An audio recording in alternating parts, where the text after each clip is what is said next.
دربار میں حاضر ہے ایک بندہ آوارہ۔ الحمدللہ وکفا والصلاة والسلام علی جمیع الانبیاء خصوصاً علی سیدنا و مولانا محمد المصطفیٰ وعلی آلہ واصحابہ الاتقیاء، اما بعد۔ باب ما جاء فی شعر رسول اللہ صلی اللہ علیہ وسلم۔ عن انس بن مالک رضی اللہ عنہ قال کان شعر رسول اللہ صلی اللہ علیہ وسلم الی نصف اذنیہ۔ یہ باب ہے رسول اللہ صلی اللہ علیہ وسلم کے بال مبارک کے بارے میں۔ امام ترمذی رحمۃ اللہ علیہ نے یہاں پر وہ احادیث ذکر فرمائی ہیں جن کے اندر آقا علیہ الصلوۃ والسلام کے بال مبارک کا تذکرہ تھا۔ رسول اللہ صلی اللہ علیہ وسلم کے بال مبارک کے بارے میں جو مختلف احادیث ہیں وہ تقریباً 4 قسم کی۔ بعض روایات میں آتا ہے کہ آپ کے بال مبارک کانوں کے نصف تک تھے، اور بعض میں آتا ہے کہ کانوں کی لو کے برابر تھے، بعض روایت میں آتا ہے کہ تھوڑا کان سے نیچے تک تھے، اور بعض روایتوں میں آتا ہے کہ آپ کے بال مبارک کندھوں تک تھے۔ یہ ظاہر ہے مختلف حالات میں جس صحابی نے جس طرح آقا علیہ الصلوۃ والسلام کو دیکھا تو اس طرح نقل فرما دیا کہ آقا علیہ الصلوۃ والسلام کے بال مبارک، اس پر اتفاق ہے کہ آپ کے زلف مبارک تھی، بال لمبے تھے، لیکن مختلف حالتوں میں مختلف ہوتے تھے۔ کبھی کندھوں تک ہوتے تھے، کبھی آدھے کندھے تک، کبھی گردن کے قریب تک، کبھی کانوں کی لو تک، کبھی تھوڑا اور اوپر تقریباً آدھے کانوں تک۔ اور بعض دفعہ 3-4 موقع ایسے بھی آئے جب آپ نے حج فرمایا اور عمرہ فرمایا تو اس وقت آپ نے سر مبارک کو حلق کروایا، بالکل بال منڈوا دیے۔ حج اور عمرے کے علاوہ عام حالات کے اندر آقا علیہ الصلوۃ والسلام کے بال مبارک جو تھے وہ لمبے ہی رہتے تھے۔ حج عمرے میں تو آپ نے ترغیب دی کہ بالوں کو بالکل حلق کروا دیا جائے، بلکہ آپ نے دعا فرمائی 3 مرتبہ ان لوگوں کے لیے جو بالوں کو حلق کرواتے ہیں۔ تو آپ نے فرمایا کہ اللہم ارحم المحلقین، یا اللہ ان لوگوں پہ رحم فرما جو بالوں کو حلق کرواتے ہیں۔ صحابہ نے کہا یا رسول اللہ وللمقصرین، آپ نے فرمایا اللہم ارحم للمحلقین، یا اللہ حلق کروانے والوں پر رحم فرما۔ صحابہ نے فرمایا یا رسول اللہ وللمقصرین، جو چھوٹا کرتے ہیں ان کے لیے بھی دعا فرما دیں۔ آپ نے 3 دفعہ حلق کروانے والوں کے لیے، اور 4تھی مرتبہ 1 مرتبہ آپ نے ان لوگوں کے لیے دعا فرمائی جو بالوں کو قصر کرواتے ہیں، چھوٹا کرتے ہیں۔ اس لیے حج یا عمرے کا جب احرام کھولا جاتا ہے تو اس وقت مردوں کے لیے افضل یہ ہے کہ وہ اپنے بالوں کو بالکل حلق کروا دیں، گنجا کروا دیں۔ عام حالات کے اندر جو ہے وہ بال زلف لمبے بال رکھنا یہ سنت ہے۔ البتہ عورتوں کے لیے وہ صرف تھوڑے سے پورے کے برابر بال کاٹنا یہ مستحب ہے حج عمرے کا احرام کھولتے وقت۔ باقی بال سنت تو یہ ہے کہ انسان کی زلفیں ہوں، اور اگر انسان بال چھوٹے بھی کروائے تو جائز ہے۔ اور البتہ احادیث میں اس چیز سے ممانعت آئی ہے کہ انسان سر کے کچھ حصے کے بال بالکل کاٹ دے اور کچھ کے چھوڑ دے۔ تو آقا علیہ الصلوۃ والسلام نے اس سے منع فرمایا کہ سر کے جیسے آج کل فیشن ہے اوپر سے بال چھوڑ دیتے ہیں، یہاں سے بالکل گنجا کروا دیتے ہیں۔ آقا علیہ الصلوۃ والسلام نے اس سے منع فرمایا۔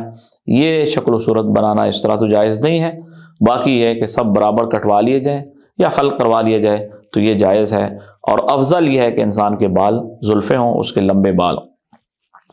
پہلی حدیث ہے سیدنا انس بن مالک رضی اللہ تعالیٰ عنہ سے، فرماتے ہیں کان شعر رسول اللہ صلی اللہ علیہ وسلم الی نصف اذنیہ، رسول اللہ صلی اللہ علیہ وسلم کے بال مبارک آپ کے کانوں کے نصف تک تھے، آدھے کانوں تک، یہاں تک آپ کے بال مبارک لمبے تھے۔ دوسری حدیث امی عائشہ رضی اللہ تعالیٰ عنہ سے فرماتی ہیں کنت اغتسل انا ورسول اللہ صلی اللہ علیہ وسلم من اناء واحد، میں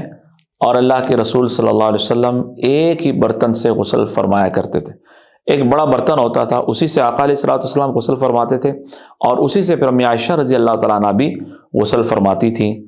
اور غسل کا طریقہ یہ ہوتا تھا، ایسا نہیں ہوتا تھا کہ انسان اپنا جسم جو ہے جیسے بالکل برہنہ کر لے، آقا علیہ الصلوۃ والسلام ایسے غسل نہیں فرمایا کرتے تھے، بلکہ اپنے جسم مبارک پر کپڑا ڈال کے پھر آپ غسل فرمایا کرتے تھے۔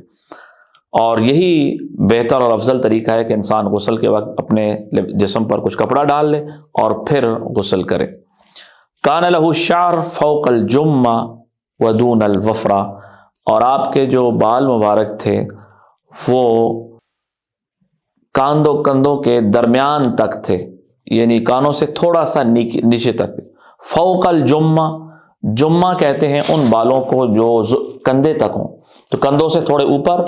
دون الوفرہ، اور وفرہ سے تھوڑے سے نیچے۔ وفرہ کہتے ہیں ان بالوں کو جو کانوں کی لو تک ہوں، تو یہاں تک ہوں تو وفرہ کہتے ہیں، اور کندھے تک پہنچے تو انہیں جمہ کہتے ہیں۔ تو رسول اللہ صلی اللہ علیہ وسلم کے بال مبارک جمہ سے تھوڑے سے چھوٹے تھے اور وفرہ سے تھوڑے سے بڑے تھے، یعنی کانوں سے ذرا نیچے تک اور کندھے سے تھوڑا اوپر تک، یہ آپ کے بال مبارک یہاں تک ہوتے تھے۔ تیسری حدیث ہے سیدنا براء ابن عازب رضی اللہ تعالیٰ عنہ سے، اور یہ وہ حدیث ہے جو پہلے بھی گزر چکی۔ فرماتے ہیں کان رسول اللہ صلی اللہ علیہ وسلم مربوعا، آقا علیہ الصلوۃ والسلام کا قد مبارک درمیانہ تھا، اور بعید ما بین المنکبین، اور آپ کے دونوں کندھوں کے درمیان کا فاصلہ وہ زیادہ تھا، اور وکان جمتہ، اور آپ کی جو زلف مبارک تھی تضرب شحمۃ اذنی، وہ کانوں کی لو تک پہنچتے تھے، یہاں تک تھے، یعنی کانوں کے لو کے برابر تھے۔ چوتھی حدیث سیدنا قتادہ سے ہے، وہ فرماتے ہیں میں نے حضرت انس بن مالک رضی اللہ تعالیٰ عنہ سے پوچھا، جو رسول اللہ صلی اللہ علیہ وسلم کے خادم خاص ہیں، کیف کان شعر رسول اللہ صلی اللہ علیہ وسلم، کہ آقا علیہ الصلوۃ والسلام کے بال مبارک کیسے تھے؟ تو انہوں نے فرمایا کہ لم یکن بالجعد ولا بالسبت، بالکل گھنگھرے والے بھی نہیں تھے، ولا بالسبت، اور بالکل سیدھے سختوں ایسے بھی نہیں تھے۔ کان یبلغ شعرہ شحمۃ اذنی، آپ کے جو بال مبارک تھے وہ کان کی لو تک پہنچتے تھے۔ پانچویں حدیث حضرت ام ہانی رضی اللہ تعالیٰ عنہ سے ہے۔ یہ ام ہانی حضرت علی اور مرتضیٰ رضی اللہ عنہ کی بہن ہے، اور آقا علیہ الصلوۃ والسلام کی چچا زاد بہن ہے۔ فرماتی ہیں کہ قدم رسول اللہ صلی اللہ علیہ وسلم علینا مکہ، یہ واقعہ حجۃ الوداع کا ہے۔ حجۃ الوداع میں چونکہ صحابہ کرام تو اکثریت وہ مدینہ منورہ ہجرت کر چکی تھی، تو جب آپ فتح مکہ، حجۃ الوداع نہیں فتح مکہ کے موقع پر آقا علیہ الصلوۃ والسلام تشریف لائے، تو آپ کی جو قریبی رشتہ دار تھیں وہ حضرت ام ہانی رضی اللہ تعالیٰ عنہ مکہ مکرمہ میں موجود تھیں، تو آپ ان کے گھر تشریف لے گئے۔ تو فرماتی ہیں کہ آپ تشریف لائے مکہ، وَلَهُ 4 غدائر، اور آپ کی جو زلف مبارک تھی ان کے 4 حصے ہوئے تھے۔ ظاہر ہے آپ کے زلف مبارک لمبے تھے، بال تھے آپ کے، اور آپ سفر سے تشریف لائے تھے، تو آپ کے جو بال مبارک تھے وہ 4 حصوں میں ایسے تقسیم ہوئے تھے اور پیچھے کانوں تک تھے۔ چھٹی حدیث حضرت انس بن مالک سے ہے رضی اللہ عنہ، فرماتے ہیں کہ ان شعر رسول اللہ صلی اللہ علیہ وسلم، آقا علیہ الصلوۃ والسلام کے جو بال مبارک تھے، کان الی انصاف اذنی، وہ کانوں کے نصف تک تھے۔ تو یہ مختلف روایات ہیں، ظاہر بات ہے وہ ایک حالت میں آپ کے بال مبارک نہیں رہتے تھے، تو کبھی آپ چھوٹے فرماتے تھے تو جب کٹوا لیتے تو پھر نصف کانوں تک تھوڑے بڑھ جاتے، کانوں کی لو تک، بعض دفعہ نیچے تک، اور بعض دفعہ کندھے تک بھی آپ کے بال مبارک حضرات صحابہ کرام رضوان اللہ علیہ مجمعین نے نقل فرمائے۔ اب اس کے بعد دوسری روایات کہ آپ کے بال مبارک پیچھے سیدھا ہوتے تھے یا درمیان میں مانگ نکالی جاتی تھی، تو یہ روایت سیدنا عبداللہ ابن عباس رضی اللہ تعالیٰ عنہ سے ہے۔ فرماتے ہیں کہ آقا علیہ الصلوۃ والسلام شروع میں، مشرکین کی عادت یہ تھی کہ مشرکین بالوں کے اندر مانگ نکالتے تھے، چیر نکالتے تھے، اور جو اہل کتاب تھے وہ بالوں کو سیدھا پیچھے کرتے تھے، وہ درمیان سے چیر یا مانگ نہیں نکالتے تھے۔ تو آقا علیہ الصلوۃ والسلام بھی عام طور پر مشرکین اور اہل کتاب میں جب کسی مسئلے میں اختلاف ہو تو جب تک اللہ کا کوئی حکم نہ آئے تو آپ اہل کتاب کی موافقت فرماتے تھے، تو آپ بھی اپنے بال مبارک کو سیدھا پیچھے فرماتے تھے، مانگ درمیان میں نہیں نکالتے تھے۔ لیکن بعد میں جب اللہ رب العزت کی طرف سے حکم آ گیا تو پھر آپ بھی بالوں میں چیر نکالا کرتے تھے، تو درمیان سے بال مبارک میں ایک واضح لکیر سی ہوتی تھی اور بال مبارک آپ کے پیچھے ہوتے تھے۔ حضرت عبداللہ ابن عباس رضی اللہ تعالیٰ عنہ فرماتے ہیں ان رسول اللہ صلی اللہ علیہ وسلم کان یسدل شعر، کہ رسول اللہ صلی اللہ علیہ وسلم اپنے بالوں کو صدل فرماتے. صدل کا مطلب ہے کہ پیچھے آپ بال فرما دیا کرتے تھے اور درمیان سے مانگ نہیں نکالتے تھے. وکان المشرکون، اور مشرکین مکہ جو تھے، یفرقون رؤوسہم، وہ اپنے سروں میں مانگ نکالتے تھے. کان اہل الکتاب، اور اہل کتاب یہودی، یسدلون رؤوسہم، وہ بھی صدل فرماتے تھے، صدل کرتے تھے کہ بالوں کو سیدھا پیچھے کرتے تھے، چیر نہیں نکالتے تھے. کان یحب، اور آقا علیہ الصلوۃ والسلام اس بات کو پسند فرماتے تھے کہ موافقت اہل الکتاب، کہ آپ اہل کتاب کی موافقت کریں، فیما لم یؤمر بشیء، جس چیزوں میں آپ کو کوئی حکم نہیں دیا جاتا تھا. تو آپ بھی پہلے مانگ نہیں نکالتے تھے. ثم فرق رسول اللہ صلی اللہ علیہ وسلم راسا، اس کے بعد پھر آقا علیہ الصلوۃ والسلام نے بھی سر مبارک کے اندر چیر اور مانگ نکالنا آپ نے شروع فرما دیا. تو یہاں دوسری بات واضح ہو گئی کہ آقا علیہ الصلوۃ والسلام کے بال مبارک بھی زلفیں ہوتی تھیں اور آپ درمیان سے مانگ بھی نکالا کرتے تھے، اور درمیان سے یہ مانگ نکالی جاتی تھی جیسے ہمارے ہاں لوگ بائیں طرف سے یا دائیں طرف سے نکالتے ہیں، ایسا نہیں ہوتا تھا، بلکہ بالکل درمیان سے نکال کر آپ کے بال مبارک پیچھے ہوتے تھے. اور بعض دفعہ مانگ جب اتفاقاً کبھی نکل جاتی آپ نکال دیتے تھے، بعض دفعہ بغیر مانگ نکالے آپ سیدھے بھی بال پیچھے کر لیا کرتے تھے. حضرت ام ہانی رضی اللہ عنہ فرماتی ہیں کہ رأیت رسول اللہ صلی اللہ علیہ وسلم ذات ضفائر اربع، میں نے دیکھا تو آپ کے بال 4 حصوں میں تھے. یہ وہی روایت ہے فتح مکہ کی کہ فتح مکہ کے موقع پر جب آپ سفر سے تشریف لائے تو آپ کے بال مبارک چونکہ لمبے تھے تو 4 حصوں میں آپ کے بال مبارک ایسے علیحدہ علیحدہ تقسیم ہوئے تھے. حضرت ام ہانی رضی اللہ تعالیٰ عنہ نے اس روایت کو نقل فرمایا. یہ ایک باب ختم ہوا کہ آقا علیہ الصلوۃ والسلام کے بال مبارک وہ زلفیں ہوا کرتی تھی اکثر. دوسرا باب امام ترمذی نے نقل کیا، اس میں آقا علیہ الصلوۃ والسلام کے کنگھی کرنے کا تذکرہ ہے کہ آقا علیہ الصلوۃ والسلام خود بھی کنگھی فرما لیا کرتے تھے، امی عائشہ رضی اللہ تعالیٰ عنہ بھی آپ کی کنگھی فرما دیا کرتی تھی. اور اس بارے میں رسول اللہ صلی اللہ علیہ وسلم کے جو احکام مبارک ہیں وہ یہ ہیں کہ ایک تو یہ کہ انسان ہر وقت کنگھی کرتا رہے. آپ نے اس سے منع فرمایا کہ کبھی کبھار کرو، ہر وقت انسان کنگھی کرتا رہے اور ہر وقت انسان بناؤ سنگار میں لگا رہے، تو آپ نے اس کو بھی پسند نہیں فرمایا. اور دوسری چیز ہے کہ انسان بالکل بالوں کو چھوڑ دے اور کبھی کنگھی کرے ہی نہیں اور ایسے ہی اس کے بال رہیں، اس سے بھی آپ نے منع فرمایا. بلکہ بعض روایات کے اندر آتا ہے کہ جس کے بال ہوں تو انہیں چاہیے کہ ان بالوں کا اچھی طرح اکرام کرے، یعنی ان کا پھر خیال رکھے. تو آقا علیہ الصلوۃ والسلام کے بال مبارک بھی چونکہ لمبے تھے اس لیے آپ ان بالوں کے اندر تیل بھی لگایا کرتے تھے اور آپ ان بالوں کے اندر کنگھی بھی فرمایا کرتے تھے. روایت نقل کی ہے اس باب میں ترجل کہتے ہیں کنگھی کرنے کو. باب ما جاء فی ترجل رسول اللہ صلی اللہ علیہ وسلم، یہ باب ہے رسول اللہ صلی اللہ علیہ وسلم کے کنگھی کرنے کے بیان میں. عن عائشہ رضی اللہ عنہا، امی عائشہ رضی اللہ تعالیٰ عنہ فرماتی ہیں کنت ارجل رأس رسول اللہ صلی اللہ علیہ وسلم، میں آقا علیہ الصلوۃ والسلام کے بال مبارک میں کنگھی کر دیا کرتی تھی. وانا حائض، اور میں رخصت کے ایام میں ہوتی تھی. یعنی بعض دفعہ جب میں نے نماز نہیں بھی پڑھنی ہوتی تھی، رخصت کے ایام چل رہے ہوتے تھے، تب بھی میں آقا علیہ الصلوۃ والسلام کی کنگھی کر لیا کرتی تھی. تو اس سے پتہ چلتا ہے کہ بیوی وہ شوہر کی کنگھی کر سکتی ہے اور اگر رخصت کے ایام ہوں ان میں بھی کنگھی کی جا سکتی ہے، اس میں شریعت میں کوئی ممانعت نہیں ہے. عن انس بن مالک رضی اللہ عنہ قال کان رسول اللہ صلی اللہ علیہ وسلم یکثر دہن راسہ، سیدنا انس بن مالک فرماتے ہیں کہ رسول اللہ صلی اللہ علیہ وسلم یکثر دہن راسی، آپ اپنے سر مبارک کو کثرت کے ساتھ آپ تیل لگایا کرتے تھے، یعنی آپ اپنے سر مبارک میں زیادہ تیل لگایا کرتے تھے. اور وتسریح لحیتہ، اور آقا علیہ الصلوۃ والسلام اپنے داڑھی مبارک میں بھی کنگھی فرما لیا کرتے تھے. تو یہاں پر 2 چیزیں ثابت ہے اس حدیث سے. ایک تو یہ ہے کہ آپ اپنے سر مبارک میں تیل بھی لگایا کرتے تھے، اور دوسرا کہ آپ اپنی داڑھی مبارک میں بھی کنگھی فرما لیا کرتے تھے. تو اس سے یہ بات بھی پتہ چلتی ہے کہ آقا علیہ الصلوۃ والسلام کی جو داڑھی مبارک تھی وہ بھی لمبی تھی، جس کے اندر کنگھی بھی کی جا سکتی تھی، اور آپ سر مبارک کے اندر بھی تیل لگایا کرتے تھے. اور یہاں تک کہ آپ سر میں تیل لگاتے تھے اور پھر ایک کپڑا اس کے اوپر باندھتے تھے اور اس کے اوپر آپ اپنا امامہ مبارک جو ہے پگڑی وہ آپ اس کے اوپر باندھتے تھے۔ اس کی وجہ یہ تھی کہ ظاہر ہے جب تیل زیادہ لگا ہو تو پھر انسان اوپر امامہ باندھے تو وہ تیل اس کی پگڑی یا امامے کو لگ جاتا ہے، تو آقا علیہ الصلوۃ والسلام سر مبارک میں تیل لگا کے اوپر کپڑا باندھتے تھے اور اس کے بعد اوپر آپ پگڑی پہنتے تھے تاکہ وہ پگڑی مبارک جو آپ کی تھی اس کو تیل نہ لگے۔ تو یکثر دہن راسہ، آپ کثرت کے ساتھ اپنے سر مبارک میں تیل لگایا کرتے تھے، وتسریح لحیتہ، اور اپنی داڑھی مبارک میں بھی آپ کنگھی فرما لیا کرتے تھے، ویکثر القنا، اور کثرت کے ساتھ آپ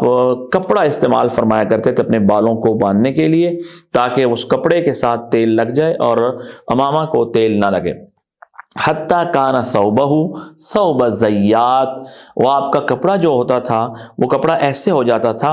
جیسے تیل والے کا کپڑا ہوتا ہے، یعنی چونکہ زیادہ تیل اس کپڑے پر لگ جاتا تھا تو وہ کپڑا تو تیل والا ہو جاتا تھا، لیکن آپ کا جو امامہ مبارک ہے وہ صاف شفاف رہتا تھا اس کی وجہ سے، اور اس کو تیل نہیں لگتا تھا۔ یہ آقا علیہ الصلوۃ والسلام کی عادت مبارکہ یہ تھی کہ آپ کنگھی بھی فرماتے، تیل بھی لگاتے اور سر مبارک کے اوپر ایک کپڑا باندھ لیتے تھے، اس کپڑے کے اوپر آپ اپنا امامہ مبارک باندھتے تھے تاکہ تیل آپ کے امامے کو نہ لگے۔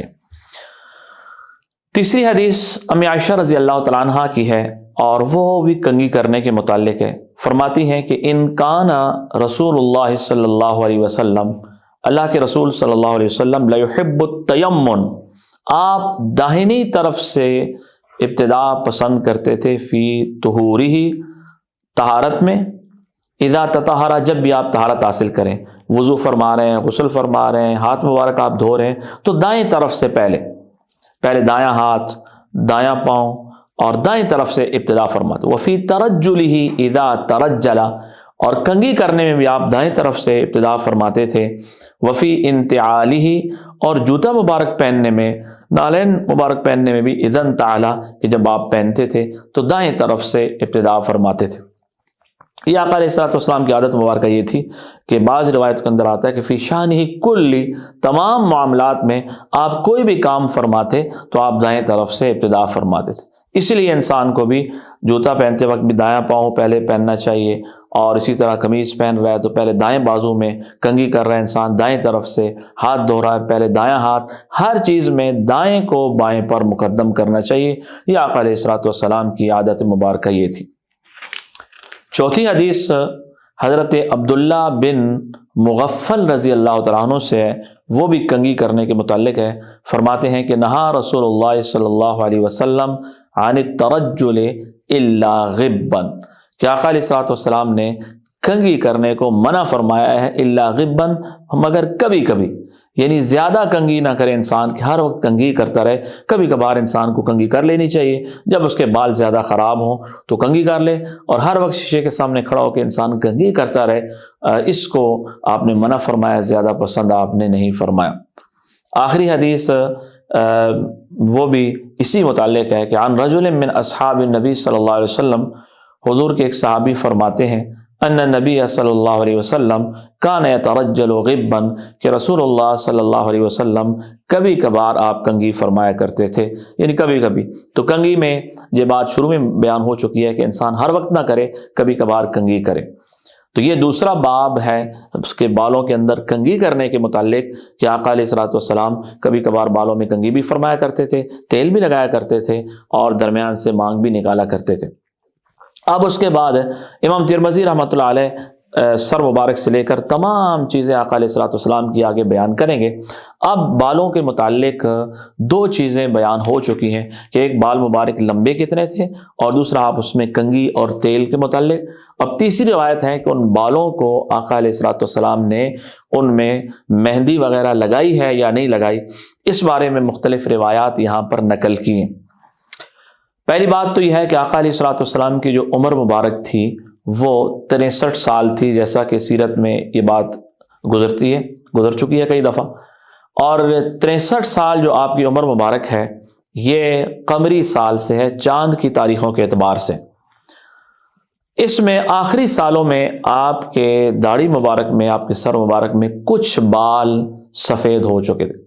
تو اس لیے بعض دفعہ آقا علیہ الصلوۃ والسلام نے ان بالوں کو مہندی بھی لگائی ہے، اور بعض دفعہ آپ نے نہیں بھی لگائی ہے۔ اس لیے روایات مختلف ہیں، کچھ صحابہ فرماتے ہیں کہ ہم نے آپ کے بال دیکھے ان میں مہندی لگی ہوئی تھی، اور کچھ فرماتے ہیں کہ جب ہم نے آپ کو دیکھا تو آپ کی مہندی نہیں لگی ہوئی تھی۔ تو ظاہر ہے مختلف حالات ہوتے ہیں، کبھی آپ نے مہندی لگائی ہے کبھی نہیں لگائی، لیکن آپ کے جو بال مبارک تھے وہ تقریباً مختلف روایات ہیں، وہ 20 کے قریب بال ایسے ہیں جو سفید ہو چکے تھے۔ پہلی حدیث نقل کی ہے سیدنا انس بن مالک رضی اللہ تعالیٰ عنہ سے۔ ان سے پوچھا حضرت قتادہ نے، باب ما جاء فی شیب رسول اللہ، یہ باب ہے رسول اللہ صلی اللہ علیہ وسلم کے سفید بالوں کے متعلق کہ آپ کے بال مبارک سفید ہو چکے تھے۔ تو حضرت قتادہ فرماتے ہیں کہ قلت لانس بن مالک، میں نے حضرت انس بن مالک سے پوچھا، هل خضب رسول اللہ صلی اللہ علیہ وسلم، کیا رسول اللہ صلی اللہ علیہ وسلم نے اپنے بال مبارک میں خضاب استعمال فرمایا ہے، مہندی استعمال فرمائی ہے؟ قال لم یبلغ ذالک، آپ کے بال مبارک اتنے پہنچے ہی نہیں تھے اس سفیدی کو کہ اس میں مہندی لگانے کی ضرورت ہوتی۔ انما کان شیبا فی صدغی، یہاں پر آپ کے کچھ بال سفید ہوئے تھے، ولیکن ابو بکر رضی اللہ عنہ خضب بالحناء والکتم، سیدنا ابو بکر صدیق رضی اللہ تعالیٰ عنہ نے مہندی اور کتم کو ملا کر اس سے خضاب فرمایا۔ مہندی سے بال چونکہ سرخ ہو جاتے ہیں اور کتم سے سیاہ ہوتے ہیں، تو سیاہ اور اس کو مکس کر کے تو اس سے براؤن یا تھوڑے سے سیاہی مائل کلر ہو جاتا ہے، تو سیدنا صدیق اکبر رضی اللہ تعالیٰ عنہ نے ایسا کلر استعمال فرمایا۔ اس حدیث میں یہ آ رہا ہے۔ اگلی حدیث ہے، وہ بھی حضرت انس بن مالک رضی اللہ عنہ سے ہے، وہ فرماتے ہیں کہ ما عددت فی راس رسول اللہ صلی اللہ علیہ وسلم ولحیتہ، میں نے آقا علیہ الصلوۃ والسلام کے سر مبارک اور آپ کے داڑھی مبارک میں گنے ہیں بال 14 بیضا، 14 بال آپ کے سر مبارک میں اور آپ کی داڑھی مبارک میں سفید تھے۔ یعنی آپ اس سے حضرات صحابہ کرام رضوان اللہ علیہ مجمعین کی آقا علیہ الصلوۃ والسلام کے ساتھ جو عشق و محبت ہے اس کا اندازہ لگائیں کہ انسان اپنی بالوں کا انسان کو پتہ نہیں ہوتا، کسی کے بالوں کا خیال بھی نہیں ہوتا کہ اس کے کتنے بال سفید، اور آقا علیہ الصلوۃ والسلام کے بال مبارک حضرت انس بن مالک نے گنے اور فرماتے ہیں کہ 14 بال آپ کے داڑھی مبارک میں اور آپ کے سر مبارک میں وہ سفید۔ تیسری حدیث حضرت جابر بن سمرہ سے ہے کہ یسأل عن شیب رسول اللہ، حضرت جابر بن سمرہ سے پوچھا گیا کہ آقا علیہ السلام کے بال مبارک سفید تھے، فرمایا کان اذا دہن رأسہ، آپ جب سر مبارک پر تیل لگاتے لم یرى منہ شیب، تو آپ کے وہ جو سفید بال ہیں وہ نظر نہیں آتے تھے، وَإِذَا لَمْ يَدَّهِنْ، اور جب تیل نہ لگاتے تھے تو رُؤِيَ مِنْهُ، تو کچھ بال سفید تھے، وہی 14-15، بعض روایتوں میں 17 بھی آتے ہیں، بعض میں 20 کے قریب بھی آتے ہیں، تو وہ بال پھر نظر آتے تھے، تیل لگانے کی وجہ سے چھپ جاتے تھے۔ چوتھی روایت سیدنا عبداللہ ابن عمر رضی اللہ عنہ سے فرماتے ہیں کہ انما کانا شیب رسول اللہ صلی اللہ علیہ وسلم نحو من 20 شعرۃ بیضاء، کہ رسول اللہ صلی اللہ علیہ وسلم کے جو بال مبارک تھے وہ 20 کے قریب ایسے بال تھے جو سفید۔ حضرت انس نے 14 گنے اور عبداللہ بن عمر فرماتے رضی اللہ عنہما کہ تقریباً 20 کے قریب، یہی 16-17 20 کے قریب بال جو تھے وہ سفید تھے۔ پانچویں روایت حضرت عبداللہ ابن عباس رضی اللہ تعالیٰ عنہ سے ہے، وہ فرماتے ہیں کہ آقا علیہ الصلوۃ والسلام کے کچھ بال مبارک جب سفید ہوئے، وہی 20 کے قریب جو بال ہیں، تو قال ابو بکر یا رسول اللہ، سیدنا ابو بکر صدیق نے ارشاد فرمایا یا رسول اللہ قد شبت، آپ تو بوڑھے ہو گئے، آپ کو تو یا رسول اللہ بڑھاپا آ گیا، اور بعض روایتوں میں آتا ہے کہ آپ کی سیدنا صدیق اکبر کے آنکھوں سے آنسو آ گئے، تو آپ نے فرمایا شیبتنی ہود والواقعہ والمرسلات وعما یتساءلون وَإِذَا الشَّمْسُ كُوِّرَتْ، کہ مجھے سورۃ ہود نے بوڑھا کر دیا، مجھے سورۃ واقعہ نے بوڑھا کر دیا، مجھے سورہ مرسلات نے بوڑھا کر دیا، مجھے عما یتساءلون نے بوڑھا کر دیا، اور مجھے اذا الشمس كُوِّرت نے بوڑھا کر دیا۔ یہ وہ صورتیں ہیں جن کے اندر سورہ ہود کے اندر اکثر یہ 12ویں پارے میں ہے، اس کے اندر پہلی قوموں کے واقعات ہیں، اور بڑا عجیب انداز ہے سورۃ ہود کا، اور بہت ہی بعض دہشتناک واقعات ہیں سورۃ ہود کے اندر۔ سورہ واقعہ 27ویں پارے میں ہے، مرسلات 29ویں پارے میں ہے، عما یتساءلون اذا الشمس كُوِّرت آخری پارے کے شروع میں ہے۔ تو ان صورتوں کے اندر اللہ نے قیامت کا تذکرہ فرمایا، تو ظاہر ہے بڑے ہولناک واقعات ہیں، تو آقا علیہ الصلوۃ والسلام جب ان کو تلاوت فرماتے تھے اور ان کے بارے میں آپ سوچتے تھے، اس کی وجہ سے آپ کے بال مبارک جو ہے وہ سفید ہو گئے۔ دوسری روایت ابو جحیفہ سے رضی اللہ عنہ فرماتے ہیں کہ قالوا یا رسول اللہ، صحابہ نے کہا یا رسول اللہ نرا کا قد شبتا، ہم دیکھتے ہیں کہ آپ تو بوڑھے ہو گئے۔ فرمایا شیبتنی ہود و اخواتها، مجھے سورہ ہود نے اور اس جیسی صورتوں نے بوڑھا کر دیا۔ تو یہ آقا علیہ الصلوۃ والسلام کا اپنی امت کے بارے میں فکر تھا، اور کہ آپ جب ان صورتوں کو پڑھتے تھے اور اپنی امت کے بارے میں سوچتے تھے تو اس پر آپ کی پریشانی ہوتی تھی اور اس پر آپ کے بال مبارک جو ہے وہ سفید ہو جاتے۔ آخری حدیث ہے ابو رمسا تیمی، یہ ایک صحابی ہیں، فرماتے ہیں کہ اتیت النبی صلی اللہ علیہ وسلم، میں رسول اللہ صلی اللہ علیہ وسلم کے پاس آیا، ومعی ابن لی، میرا ایک بیٹا ساتھ تھا، تو میں آپ کے پاس آیا، میں نے آپ کو دیکھا نہیں تھا، تو فَأُرِيتُهُ، مجھے دکھایا گیا کہ آپ وہ تشریف فرما ہے، کیونکہ پہلی دفعہ تشریف لائے تھے۔ فرماتے میں پہچانتا نہیں تھا، تو مجھے صحابہ نے دکھایا کہ آقا علیہ الصلوۃ والسلام وہ فلاں جگہ پر تشریف فرما ہے۔ فَقُلْتُ لَمَّا رَأَيْتُهُ، فرماتے ہیں کہ میں نے جو ہی آپ کو دیکھا تو فوراً میرے زبان سے یہ بات نکلی، ہذا نبی اللہ، یہ اللہ کے نبی، یعنی آپ کے چہرہ انور کو جب میں نے دیکھا اور فوراً میرے دل نے یہ گواہی دی کہ آپ اللہ کے نبی ہیں۔ آپ کا جو حسن و جمال تھا اور آپ کا جو روب تھا وہ ایسا تھا کہ دل گواہی دیتا تھا کہ آپ اللہ کے نبی ہیں۔ وعلیہ ثوبان اخضران، آپ نے 2 چادریں پہنی ہوئی تھی سبز رنگ کی، تو اس وقت عام جو لباس تھا وہ 2 چادریں جیسے احرام کی ہوتی ہیں، تو آپ نے ایسے 2 سبز چادریں باندھی ہوئی تھیں۔ وَلَهُ شعر، اور آپ کے بال مبارک تھے، وَقَدْ عَلَاهُ الشَّيْبُ، اور ان پر کچھ سفید بال تھے، وَشَيْبُهُ احمر، اور آپ نے ان سفید بالوں کو سرخ کیا ہوا تھا، اور یہ آپ نے اس پر مہندی وغیرہ لگائی تھی اور جس سے وہ بال مبارک وہ سرخ تھے۔ 8ویں حدیث ہے حضرت جابر بن سمرہ سے، فرماتے ہیں کہ اما کان فی راس رسول اللہ صلی اللہ علیہ وسلم شیب، کسی نے پوچھا کہ آقا علیہ الصلوۃ والسلام کے بال مبارک میں سفید بال تھے؟ قال لم یکن فی راس رسول اللہ صلی اللہ علیہ وسلم، آپ کے بال مبارک میں کوئی